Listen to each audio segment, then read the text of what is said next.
Chip, this is about to get intense.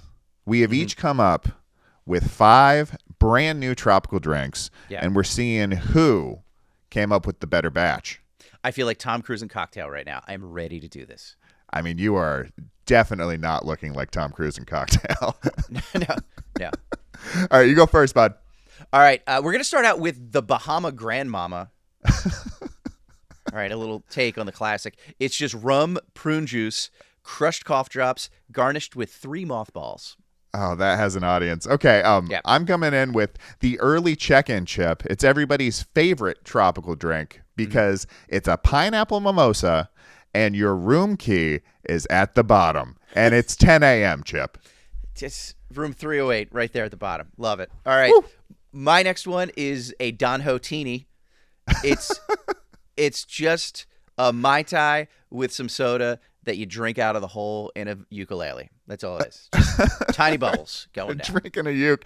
That is a little Easter egg for all the burners out there who watched the episodes. Don Ho, an absolute legend. My next one's the Taurus Tan. Okay. And this is going to be a delicious strawberry marg with a white cream floater. Oh, that one hurts. It does hurt. It's sunburnt, baby. Yeah. All right, speaking of sunburnt, my next one is just called the Global Warming. Oh, no.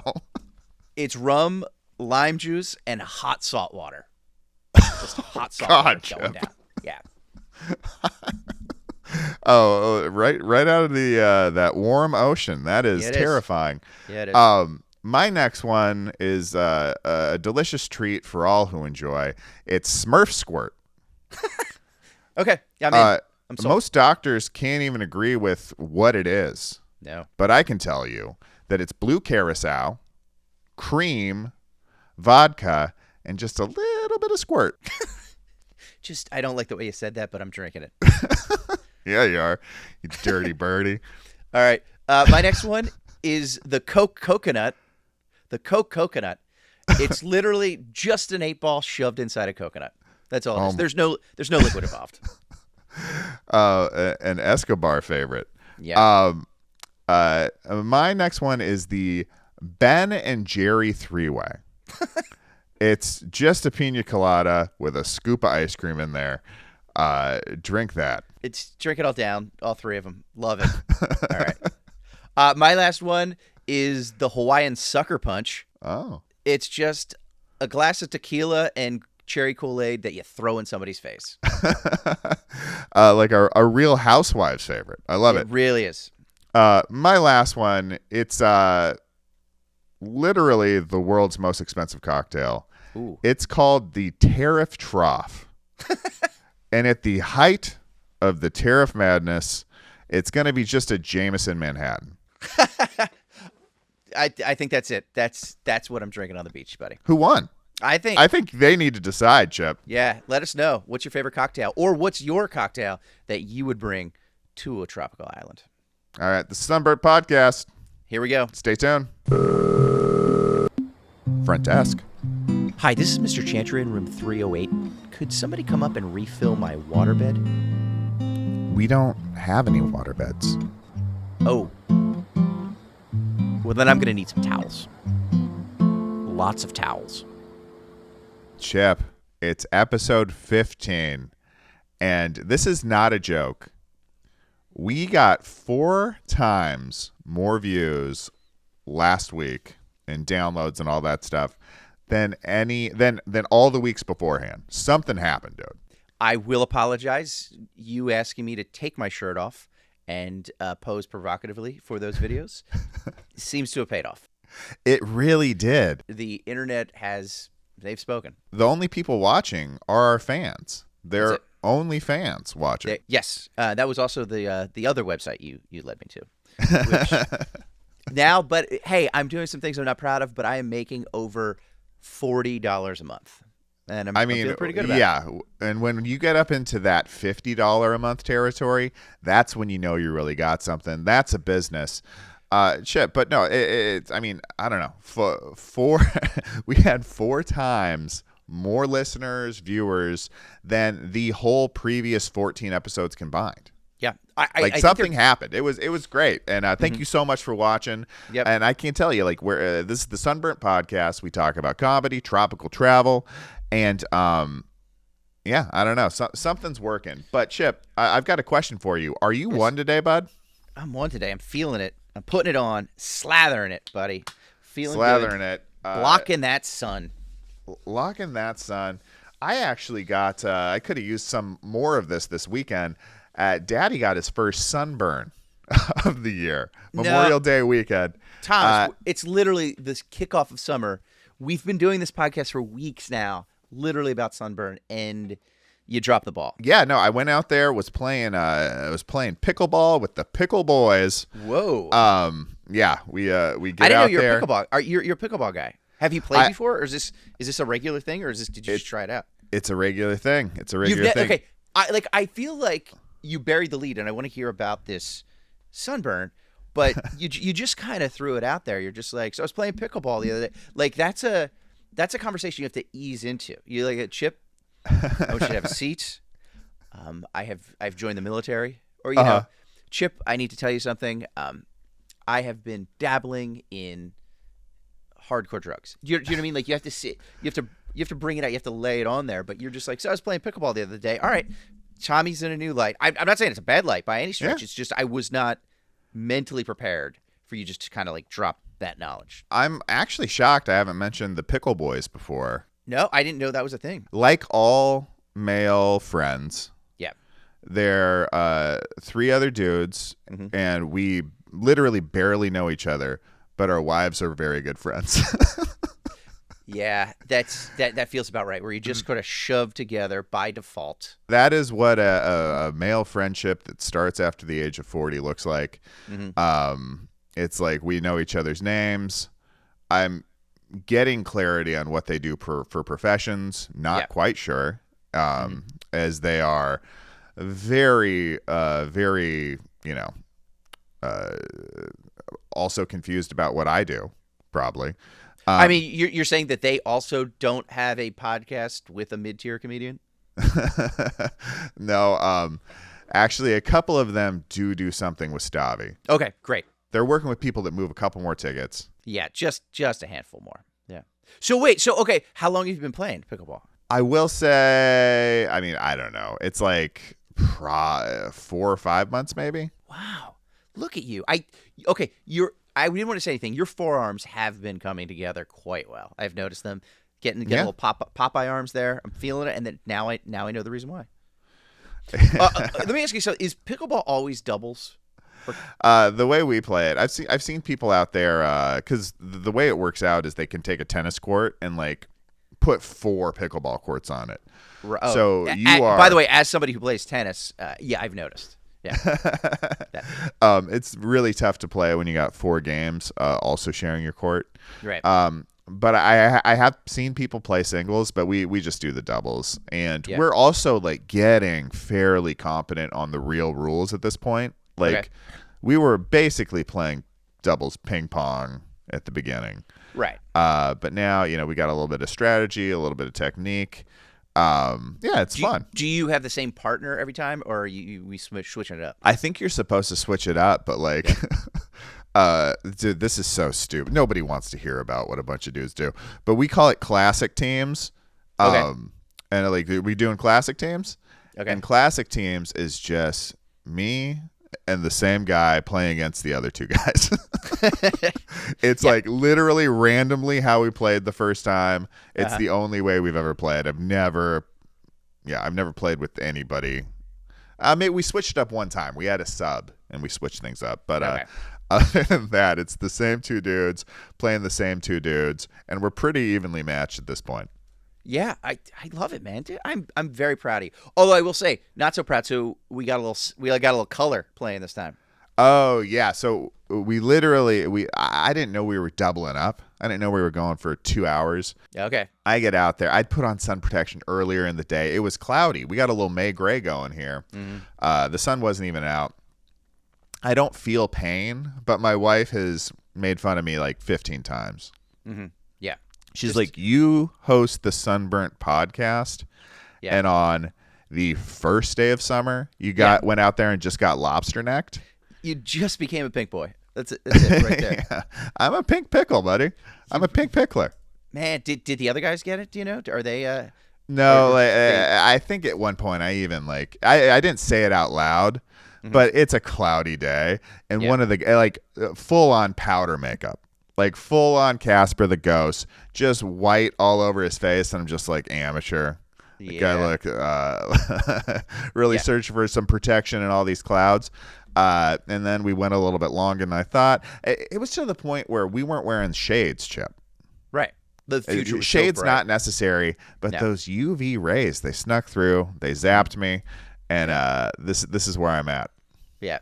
The biggest I have read this, I've done the research. The biggest pickleball injury out there today is sunburn. That's all it is. It's just I'll tell you what it won't be. It won't be hammies, because before I pickle, I'm going 20 straight minutes just on those hammers. And by the way, did you get that link? Did you get that link I sent you about the hammy yoga? I did. I have to start it. All told, I did get it, and I have to join. I have to sign up for that thing and get a free trial or whatever it is. Yeah. But you've 100% inspired me. I've definitely been working those hammies. I've been working those legs. I've been stretching. Yeah. Finally, I feel a little opened up. I need to get more, but this past week I have been stretching. I've been feeling good. I'm going for my first run in a while right after this podcast. So either I'm going to be coming back next episode feeling good, or there's going to be major injury on this body. One of the two is happening, and we're just going to you're going to have to watch next episode, see what happens. Oh my God. All right. I mean, so now we've covered our minor athletic achievements, are just the the bare minimum of physical fitness. Oh, I did. Okay. I was walking to I think I might have mentioned this before. My wife and I, we will illegally, we'll just say our crimes out loud, illegally throw a cocktail into a Solo cup each and walk down to the diner. It's about a mile and a half away. It's about 15 blocks away. If it's a beautiful night, we'll just throw that in. We'll just walk with those road drinks and just walk down and then go to the diner. And we were walking down. I had my drink in my hand the other night, and these three as we were walking down, there was this is a stoop. You know what stoops are, but it was a bigger stoop. It was almost like a little patio up a couple of steps, and these three young Mexican boys were playing soccer on this little 8 by 4 foot stoop. They're just kicking it back and forth. Yeah, it sounds like a blast.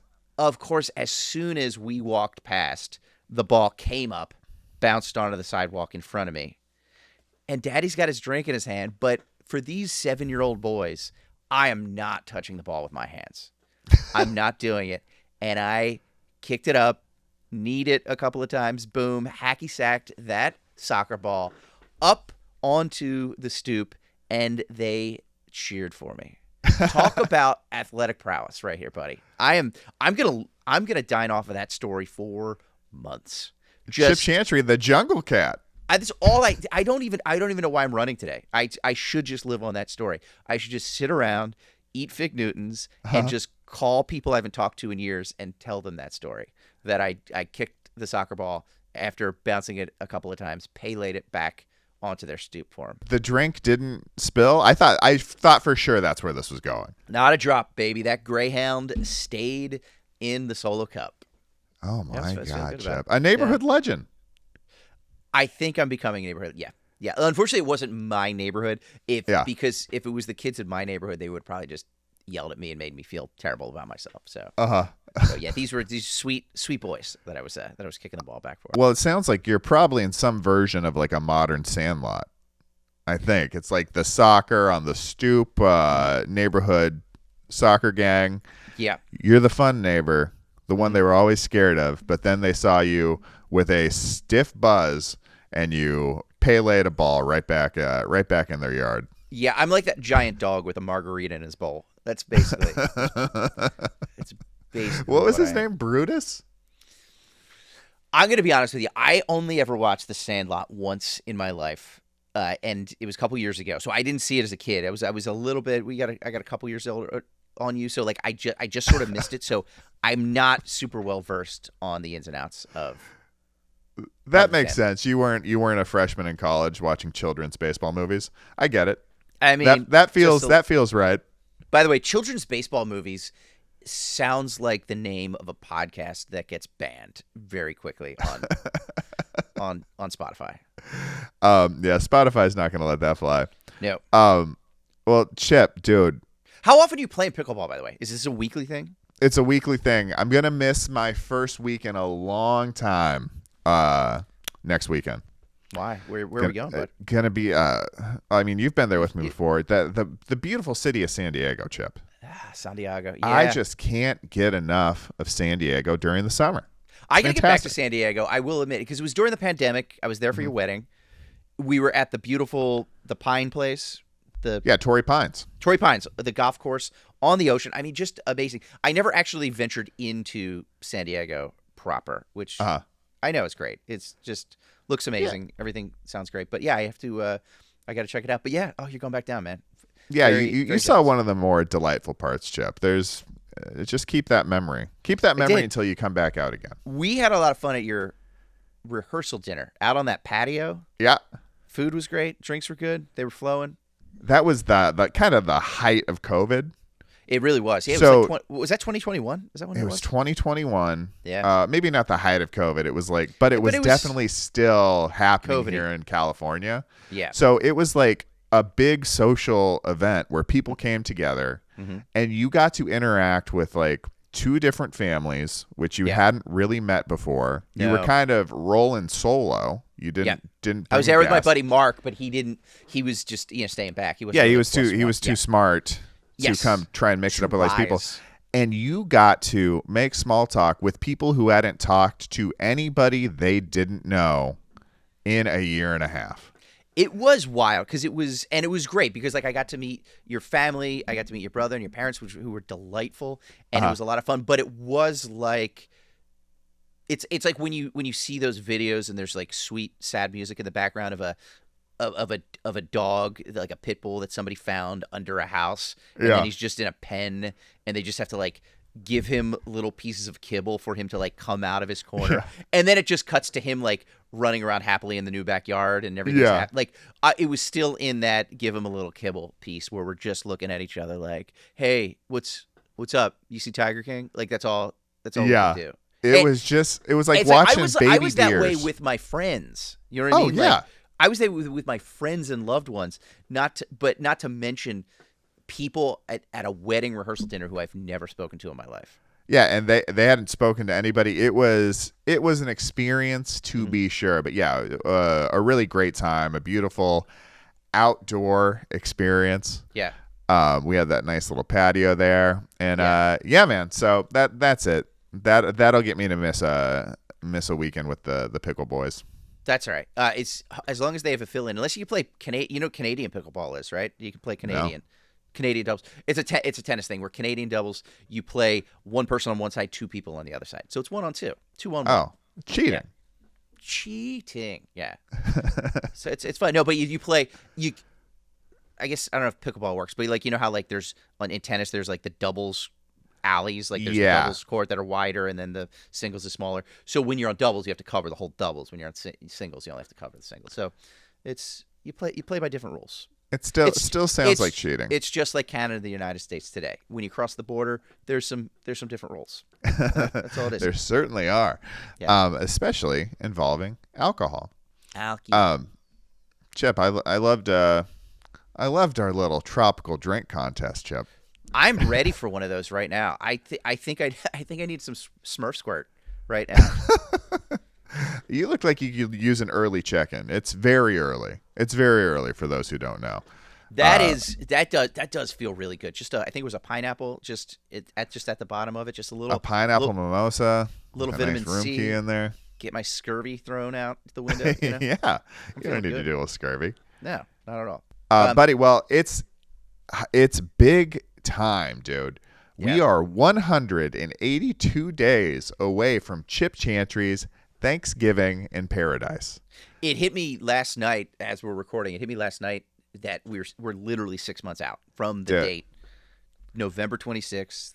It was It's crazy. It's real. It's gonna happen. So I kind of announce. I've told like some people about it, but like I'm really starting to announce it on social media. Like, come on out to Hawaii. I'm doing 2 shows at the Blue Note, the jazz club in Waikiki, and we got some people coming out to come see us. Like not just to come see us, but like come experience Hawaii with us. It's my first time out there, and then I'm gonna do the new hour. It's gonna be a lot of fun, dude. And I can't express enough how this is just literally a dream we had and a goal we set as friends to do this thing in Hawaii. So if you want to be part of something rooted in friendship, rooted in comedy, rooted in tropical travel, come on out with us. Help make our dreams come true.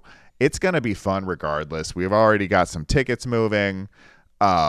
People are coming. And then also like we're very excited for the people of Hawaii, the people that live there to come join us. But we're also very excited for people to take control of their Thanksgiving break. Yeah. Come on out to Hawaii with us and help like make this dream come true, because it'll be more fun if we pack that thing out for sure. Yeah. And there'll be like kind of more people around who are in the same boat as you. You love comedy, love travel. I love too. It's like it's like the friend of a friend notion. Yeah. Okay, so like I don't like to socialize, Thomas. I'm not, super like, hey, life of the party, as most comedians are. Most people think comedians that we're the life of the party. We're the fun guys. We're like the loud ones, lampshade on our head. No. And it's like we're the guys sitting in the corner making fun of everybody else, just quietly sulking. And I had a lot of friends who lived up in Hoboken, New Jersey, right outside of New York City, right after I graduated college. And I would go out to these bars or whatever with my friends from home in Philadelphia and just like not talk to anybody, like at all, right? But they would have up in Hoboken, I would go up like one weekend a month, I would go up, and they would rent out the back room of a bar. And it would just, but then you pay to cover, so like they made their money back, and it was, you got an open bar for a while, whatever. But everybody in that bar, it was literally like the bar in the rehearsal in the first season, little Nathan Fielder action, where like it's a controlled environment where everybody kind of like everybody knows one of the 3 guys that put this on. It's like, oh, you're Adam's cousin. Oh, you went to high school with Ray. Like, so it's like I could be the life of the party. I could talk to girls, which I could never do, because it's like there was always an in. It wasn't just like going up cold. Do you know? So all that to say, it's like, yeah, you can go to Hawaii, do this thing, but you're not just there with your significant other or by yourself or with a friend or 2. It's like you'll be there by yourself and you have time to do that. But then there's also going to be a group of people that are sort of like on this pilgrimage together, and where it's like, oh yeah, hey, we're all going to go. I don't even know what you're doing in Hawaii. We're going to go play pickleball together. Yeah, you're going to show up and you're going to be like, is that one of the pickle boys? Is that oh my God, that's one of the pick. Can I get your autograph? Are you Thomas's doubles partner? I'm just saying anything could happen. No, and for legal reasons, I have to say, the only pickle boy that for sure will be there is me. Okay, all right. But for sure. I'm going to throw it out there as maybe there's some other pickle boys. Maybe more pickle boys. I think T-shirts are going to be made. Pickle boy T-shirts right now. I'm just again, that's up to you and your 3 gentleman friends. But I'd walk around with pickle boy T-shirt. That would be absolutely preposterous that 3 dudes who do, or 4 dudes who do something that people do all the time, if that became a thing, after trying so hard to make so many things over my entertainment career, trying to create TV shows, trying to get movies made, doing all that stuff, if the thing that took off to the point where it became a popular T-shirt is my weekly pickleball game, I would just know that everything I've been doing it wrong the whole time. Do you have your own pickleball paddle? What do they call it? A racket? A paddle? Yeah. Do you have you went out and purchased one? I went and got 2 actually before we even started playing. Like me 2? And you got one for each hand? Like you're you're an air traffic controller kind of situation. Yeah. It's like Edward pickleball hands. So you duct taped them on, and like for like 48 hours because you want to make sure that you understand what it feels like, and you're trying to like make coffee or just like make the bed, and Alex, your wife, is just trying to help you, and you're like, I need to learn. I need to do it myself. I need to. These freakish pickleball hands need to be a part of me. Yeah, it's called empathy, Chip, and you Yeah. got to work at it. Yeah. Jared, Tyler, and Clay are also doing this at home. I just came up with the names for those guys. The other 3 guys, they're doing it at home too. And but you just have to. You're just learning to live life. You're driving your car with just the pickleball racket in your hand. Is it a racket or a paddle? What do you call it? And the only thing I like is driving because I have paddle shifters on my car, and it works with my hands. Yeah. This car is the only thing that gets me. Right. You're just giving somebody the finger, but somebody's like, did that guy wave a pickleball paddle at me? I don't know. As I was cutting him off. Yeah, I mean, sure. This could be a whole lifestyle. I could be a pickle man. I think so. Yeah. I could ignore the fingers God gave me and just paddle it up. Yeah. And feel how the paddle-handed live. No, it's I went on ChatGPT and I got a set so me and my wife could play together. Okay.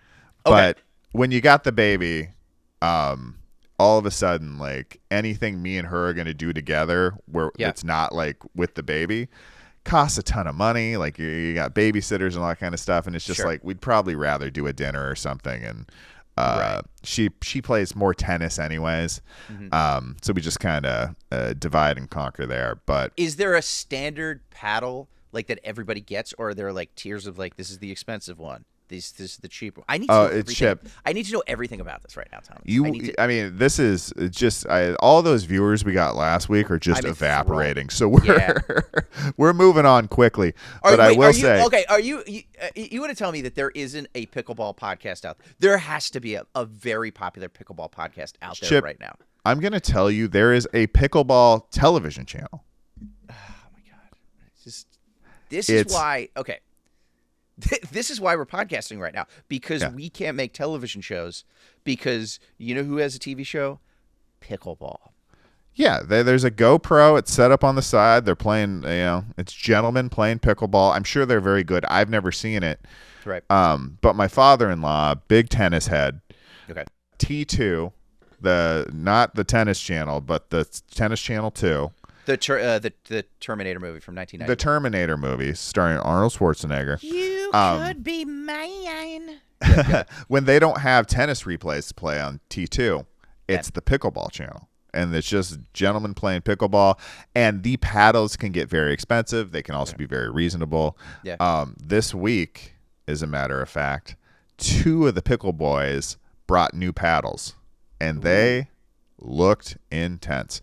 But sometimes the more expensive they get, like the more specific they are. Just like with normal tennis rackets, there's some for spin and some for power, right? It's like control, spin, or power. Like those are kind of the 3 things you're optimizing for. Yeah. And if you're not a master at tennis, having a racket that does anything other than what you're used to is going to be a problem, you know?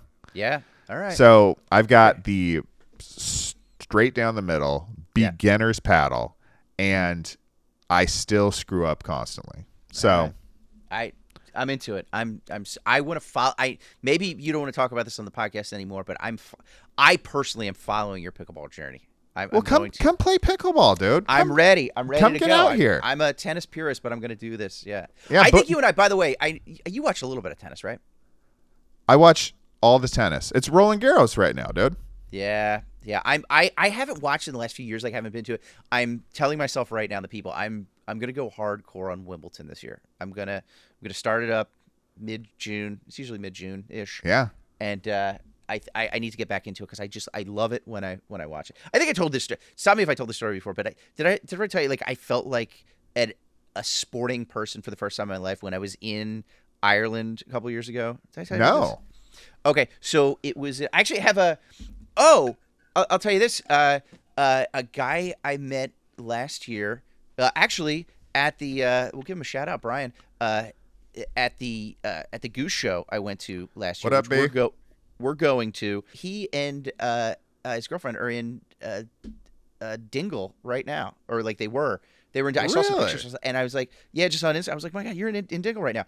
And and he was at Kennedy's. But so when he went to Kennedy's Dingle the first time, the only time, because I was like, "Hey, you got to go to Kennedy's," and he's like, "Dude, we were there twice already." And he's got a scoop of McConnell's. Yes. Yeah. Right. Yeah. Yeah. I mean, he might have been playing pickleball there. I don't know. Yeah, I don't didn't know see a lot of regulation courts when I was there, but pickleball didn't exist yet. This was didn't happen 7 yet. years ago. Yeah. But long story long, right after we were in Dingle, when we were over there, we went up to Galway, which is just like maybe my second favorite place in Ireland. And Unbelievable. We went to this thatched roof pub right outside of Galway. You had to walk maybe a mile, but it was like right there. And it's like the oldest or the only thatched roof pub remaining, whatever. But it was this great little pub. And again, I watch Eagles games. I'll go to a handful of Phillies games. Like I can literally walk to the stadiums, and I go to a handful of games a year. I'm going to a game this Friday, but I don't follow it too well. I'm not a huge I don't know statistics. I don't know every single rule. Like I like sports, but I'm not like super into all the ins and outs. I think you're saying that for a Philly baseline. I've been to your house and we shut it all down to watch a Phillies game, Chip. That is true. Okay, that is 100% true. Oh, we did do that. It was the playoffs, though. It was the playoffs. Okay. So yes, Philly baseline. Anywhere else, I'm a fanatical sports fan. But for Philly, I'm just like, what are you talking about? Your wife ran into the house and just made a beeline for the TV after grabbing some of the, what were those? You had those local canned cocktails. I remember we were drinking those that night. Those Top Dogs, baby. Oh yeah, Top Dogs. That was it. Top Dogs. Yeah. A whiskey lemonade, I think. The Top Dog is what I was drinking when I did that crazy soccer maneuver with those little kids on the porch. Yeah. Road dog and a Top Dog. Yeah, road dog. Top dogging. I was top dogging. How good a commercial would that be for Top Dog? That's just the Mentos, the problem solution. I'm just awesome. And I think it's too. It has to be like a double screen or what. It's the slow-mo of what I think happened in my head, right? You know what I mean? And then just the reality of what actually happened. Just the idea of the older white guy hero, neighborhood hero. He's just walking around, has bedhead, is drinking a cocktail in the afternoon on the street, and a bunch of kids. He's like, I saved their day. Yeah, I did it. And it's just I'm just kicking the ball against the wall, and I almost get hit by a car, and then it's just their parents quickly just pulling them inside the house away from me. Yeah. And speaking of Top Dog, we've talked a lot about, probably some would say more than we should have, about 90s t-shirts. Yes. But when I was in junior high, trying to figure out what my brand was, what my identity was, how fashion was going to work, Top Dog, dude, that was my style. I forgot. Yeah, Top Dog, Big Dog. Remember Big Dogs? Yeah. Yep. Yep. Big Dog wasn't quite. It wasn't a bit of me. No. But Top Dog, it was the way the dogs were drawn, the messages.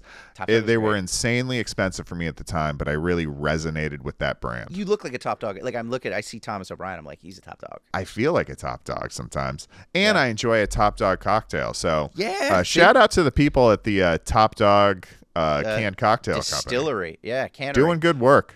So, by the way, going back to this. So, Dingle, Galway, thatch roof pub. For the first time in my life, I felt like a real sporting fan because I think it was actually the 4th of July when we were there. I think it was that day. And Wimbledon was happening. And so maybe it was a little before. I don't know. But Wimbledon was on TV at this Irish thatch roof pub in Galway. Yeah. And there was a bunch of old guys sitting there watching Wimbledon, watching the match. Mm-hmm. We're at a table, and then they're sitting at the bar. Yeah. And they're watching it as if old guys in Philly are watching a Phillies game or an Eagles game and kind of yelling at the screen. They were a little more subdued. They're Irish. They're better than us. But they're more eloquent. But they're just talking about his second serve percentage is way down. He can't do that, And I went up to get a drink, to get around, and then I just sat down for 15 minutes and started talking to these old guys about tennis, about the ins and outs. Be like, yeah, serve percentage is way down. His backhand isn't looking good. And it was something that because I played tennis through college, it's the one sport that I know something about. And it was for the first time in my life, I'm not just sitting at the sports bar listening to all my buddies talk about this formation or this play or this running back or whatever, where I'm just sort of following the game a little bit. Like I knew the ins and outs, and it was the only time in my life where I was like, I feel like a sporting expert right now. And it was the greatest thing in the world, watching Wimbledon at an old bar in Galway with a bunch of old Irishmen. It was the greatest. It was one of the highlights of my life that I felt most proud of myself. I've had a similar experience, just all around the world, basically, with MMA. Like, yeah, I worked before we worked together. I worked on an as stupid as it sounds, for Spike TV. I worked on an MMA comedy show. It was so bizarre. All you had to say was Spike TV, and I'm like, oh, MMA comedy show, sure. Yeah, no, it was a wild time in my life. I think we did 166 episodes. Oh my god! Wait, what was it? Just like funny clips where you just put sound effects on?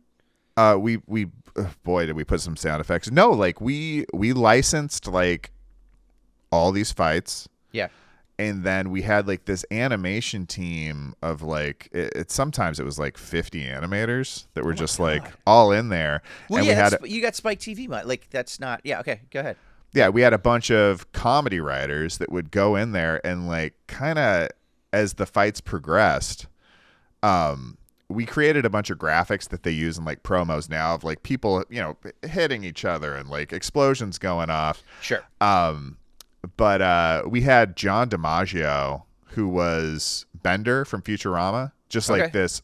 One of the he's a comedian too, but he's just like one of the most talented voice actors in the world. And he would voice these things, and he would give everybody, whatever, like, if it was a Scottish guy, he would do the Scottish accent. Right. And we would just make a bunch of jokes, and halfway through, we'd turn these guys into cartoons, and they're like either robots fighting each other or monsters or Godzilla or whatever. Yeah. It sounds insane to say it out loud now, but it was a comedy show with a comedy writer's room, and we were had a bunch of the most deadliest men in the world fighting each other. We were showcasing like their skills, the highlights, but we did it with a little bit of humor too, and it was a show that was just like, it was crack for the Spike TV audience. That's what they were looking for at the moment, I think.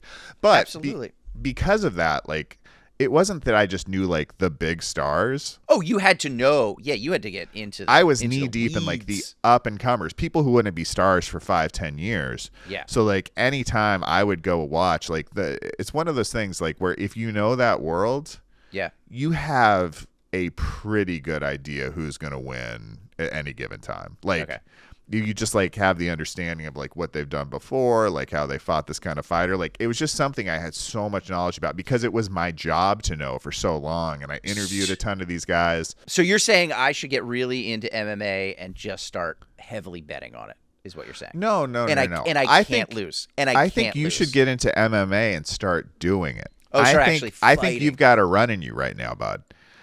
You'll tell me why not. You'll never be in better shape. Right. You're never going to be younger than you are right now. No. Yeah. You have had nowhere to vent your frustrations ever. No, I have a lot of rage boiling up inside my belly. You should do MMA. Yeah, I think I might start either that or pickleball. Here's what it is. Yeah. Here's the show. Okay. Get the guys at Spike TV back on the horn. All right. Doesn't exist anymore. I know, but they're going to be back on the map because entertainment's cyclical.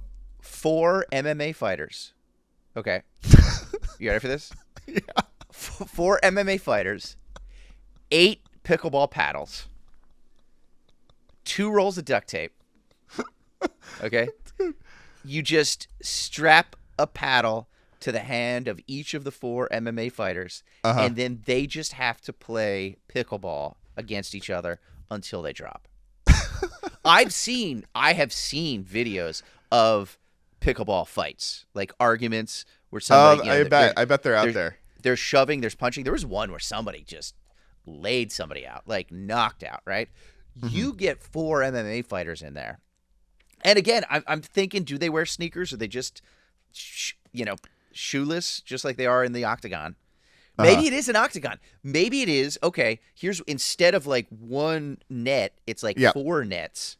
It's an I've actually seen octagon. something like that before too. Yeah, it's an octagon-shaped pickleball court.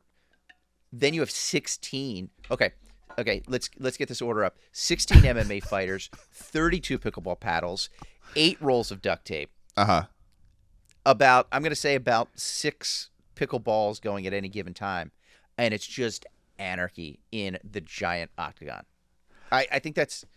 I think that's grand. I think it's a big scale. I think that there's a lot of stuff I like about... Dude, I just heard back from the guys at Spike TV. And they said what we could reasonably get greenlit, what we have the budget for, is a iPhone video where I spank your bare little tush with the pickleball racket I already have. They could get that budget out there. I think I'd be in. I'd be ready to go. It's all right. Again, we quadrupled our videos last week. Yeah. Just by me taking my shirt off. Little pickleball spanks. Yeah. Oh wait. Little You're PBSs. you're non-union. That's what. Yeah, I am. Yeah. Then we're good. Oh, then we're great. good. Non-union. Great. All right. Well, if you want to see Chip Chantry's red little tush. Yeah. After we smack it with a paddle, it's just Sunburnt Pod at Sunburnt Pod on YouTube, on Instagram. That's what it just devolves into. We are comedians. We've tried this. We have this grand experiment of taking people to a beautiful location, one of the most beautiful places on earth, to do comedy, and then it's just me getting spanked by a pickleball and making millions of views. Every once in a while in entertainment, you run into somebody who has not yet stepped out of the door. Right. But they are on their way out the door. Yeah. And I remember I was pitching this executive a movie, and halfway through, he just kind of put his head in his hands. Uh-huh. And he was like, "This sounds great, and it sounds like it would be good."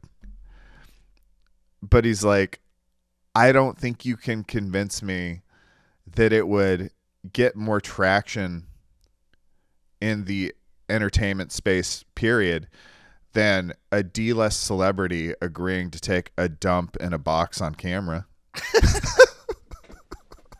That's a boxing video to watch right there. That's how they started Boxing Day. But it was just like, he was just completely overwhelmed. And like, I've done it before. You're fighting the good fight. Yeah. At a certain point, you think you're making art.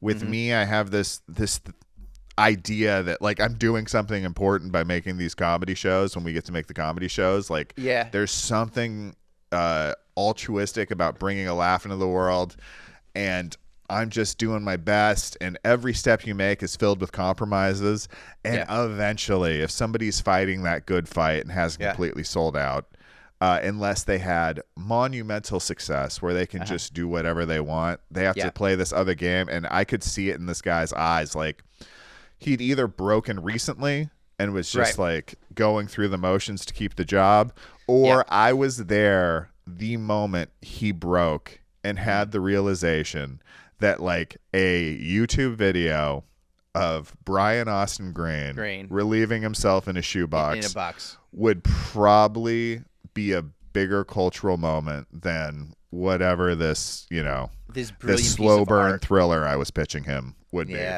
Yeah. And that is true, but if you're going to keep fighting the fight, you have to not acknowledge it. You can't believe it. You got to keep going. I get it. By the way, you're preaching to the choir here. You were talking to the guy who just under a decade ago got his first TV writing job on NBC. Yep. And then less than a month later, he was down the hall in the men's room, assistant directing a sketch he wrote about a talking toilet.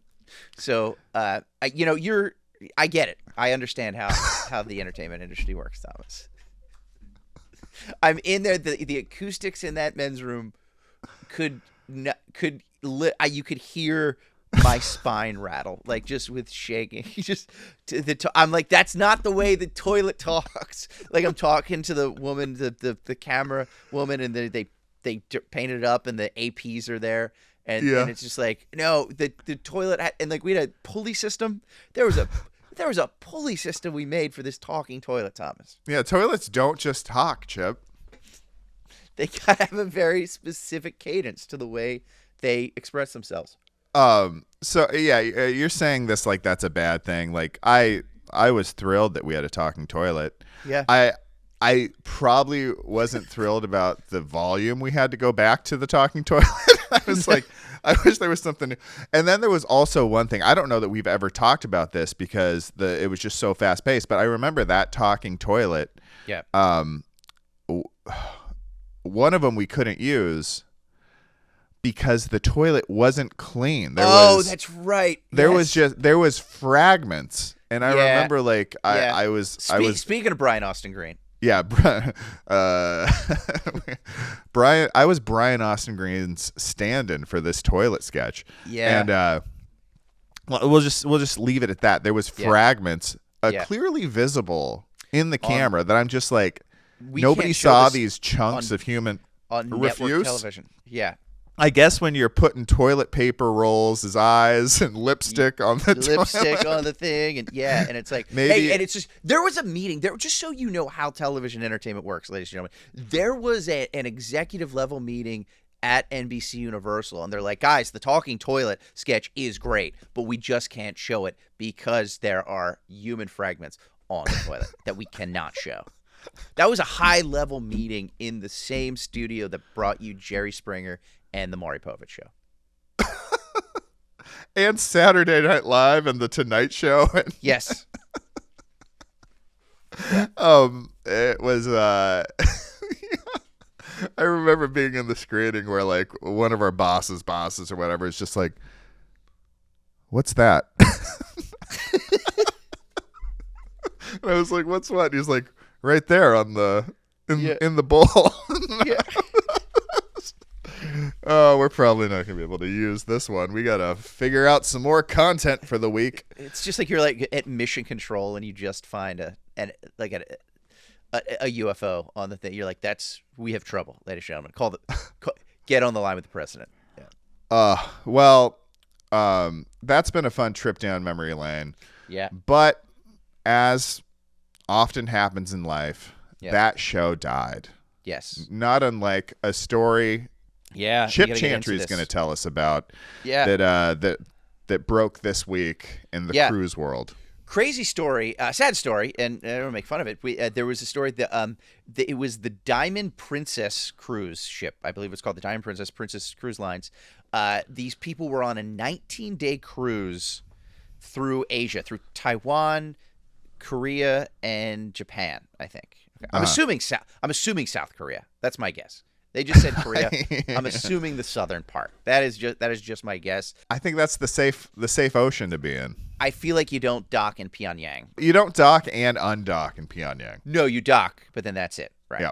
So they're in the middle of this 19-day cruise, that's a long cruise to me. I don't know. 19 days, over 2 weeks. So you do the math. Apparently, from what I understand, the people on the crew, the passengers, received an email one day in the middle of this cruise that the captain of the cruise ship was no longer with us. He, let's just say he disembarked life. He unfortunately passed away. He had a medical emergency, passed away. And they just got an email. They're like, hey, unfortunately this happened. Everything's cool. We have a new captain. They were docked, I think, in Taiwan maybe. So they were able to get a new captain, and they're like, the schedule remains the same.